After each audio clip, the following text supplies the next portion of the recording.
오레곤주의 태평양 연안 도시인 퍼시픽시티의 캠핑장에 자리를 잡았습니다. 보는 사람마다 다르겠지만 내 기준으로는 최고의 자리에 둥지를 틀었습니다. 차 앞으로 저 아래로 태평양이 시원스레 보이는 자리. 여기 오레곤 바닷가는 거의 매일 우중충한 날입니다. 아침 커피 한 잔으로 따뜻하게 마음을 녹이며 컴퓨터를 켜고 타이드가 맞으면 아침에 조개 캐러 나갑니다. 캐온 조개는 손질해서 회를 먹거나 클램 차우더를 만들어 먹습니다. 간혹 해가 나는 날에는 바다를 바라보며 맥주 한잔하면서 캠프파이어로 하루를 마무리합니다. 오늘은 조개 얘기나 해보려고요. 오레곤주는 조개잡이에 계절 제한이 없습니다. 1년 12달 잡을 수 있습니다. 그렇다고 매일 들어가서 잡을 수는 없더라고요. 간만조가 맞아야 하더라고요. 조개잡이는 보통 물이 빠지는 간조시, 그것도 물이 좀 많이 빠지는 날에 많이들 하더라고요. 5월 타이드표를 찾아보니 오전에 물이 많이 빠지는 날들이 있길래 조개 잡으러 나갔습니다. 조개 잡는데 무슨 장비가 필요할까요? 저를 기준하면 우선 복장에서 장화가 필요하더라고요. 맨발로 다니는 사람들도 있지만 장화를 신고 들어오는 사람들이 많길래 전 장화를 월마트에서 하나 샀습니다. 가격은 20불에서 30불 정도 하더라고요. 그리고 장갑이 필요하겠죠. 여자분들은 고무장갑을 많이 끼지만 저는 목장갑을 끼었는데 하루 해보니 갯벌 냄새가 손에 배어서 다음날부터는 일회용 라텍스 장갑을 먼저 끼고 목장갑을 끼었습니다. 그래도 조개 잡다 보면 물은 다 들어오더라고요. 캐는 도구는 조개에 따라 다르더라고요. 오레곤주의 규정에 따라 조개를 대충 나눠보면 베이클램, 레이저클램, 퍼플베니쉬, 홍합 정도로 나눠보겠습니다. 베이클램에는 여러가지 클램이 포함되지만 제가 잡은 조개를 기준하여 긴목으로 표현되는 게이퍼클램, 버터클램, 소프트클램, 카클 등으로 구분됩니다.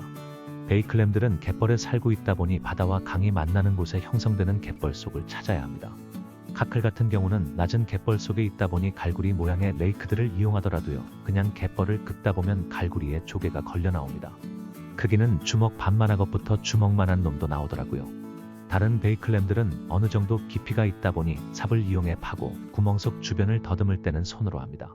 처음에 삽으로 막 파다 보니 조개들이 자꾸 깨져서 나오더라고요. 그러다 보니 저는 삽, 작은 모종삽, 작은 갈구리를 가지고 들어갑니다. 원하시는 조개에 따라 장비는 바뀌겠죠.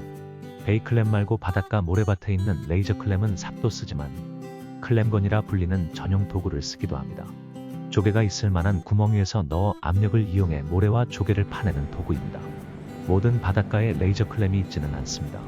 오레곤주의 경우 오레곤 주정부에서 운영하는 홈페이지를 참고하시면 레이저클램이 살고 있는 곳을 알 수 있습니다. 주소는 myodfw.com입니다. 퍼플베니쉬도 갯벌에 있습니다만 깊지 않은 곳에 살다 보니 살짝 파면 나오더라고요.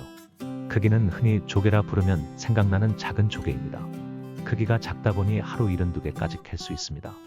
오레곤주의 규정을 보면 레이저 클램은 라이센스당 하루에 15마리, 베이클램은 모두 합쳐 하루에 20개까지 캘 수 있습니다. 20개 중에 게이퍼 클램은 12개를 넘으면 안 되고요. 좀 복잡하지만 따라야죠. 벌금을 어마무시하게 냈다는 전설은 많은데 전 아직 규정을 어겨본 적이 없고 내 주변에도 그런 사람이 없어서인지 정확히는 모르겠습니다. 홍합은 하루에 72개까지 가능한데 며칠 전 캔 홍합은 무지하게 큽니다. 72개 잡으면 들고 나올 수도 없겠더라고요. 홍합은 손으로 따거나 플라이어를 이용해 뜯어내야 하더라고요. 크기도 크지만 하도 단단하게 붙어있어 뜯기가 쉽지 않습니다. 홍합이 크면 질기지 않냐는 생각이 들 텐데 스캘럽 부분은 질기지만 대신 다른 부분들이 커서 먹을 수 있는데 질김은 없고 아주 찰진 맛입니다. 회로 먹을 수 있습니다. 작으면 라면에 넣어서 감칠맛을 더하기도 합니다. 참 오레곤주에서 조개를 캐는데 필요한 라이센스는 타주 거주민 기준 1년에 $28입니다. 다만 1년이 1월 1일부터 12월 31일 기준이라 6월에 구입하면 6개월에 28불이 됩니다. 전혀 합리적이지 못한 규정이지만 어쩔 수 없죠. 오레곤 주민은 아마 10불일걸요? 낚시는 별도 라이센스가 있습니다. $28의 라이센스는 개를 포함한 소프트쉘 수확 라이센스입니다. 조개 얘기는 이어 잡는 얘기, 어떻게 먹는지 등등 얘기할 게 많습니다. 다음 편부터 하나씩 얘기해 보도록 하겠습니다.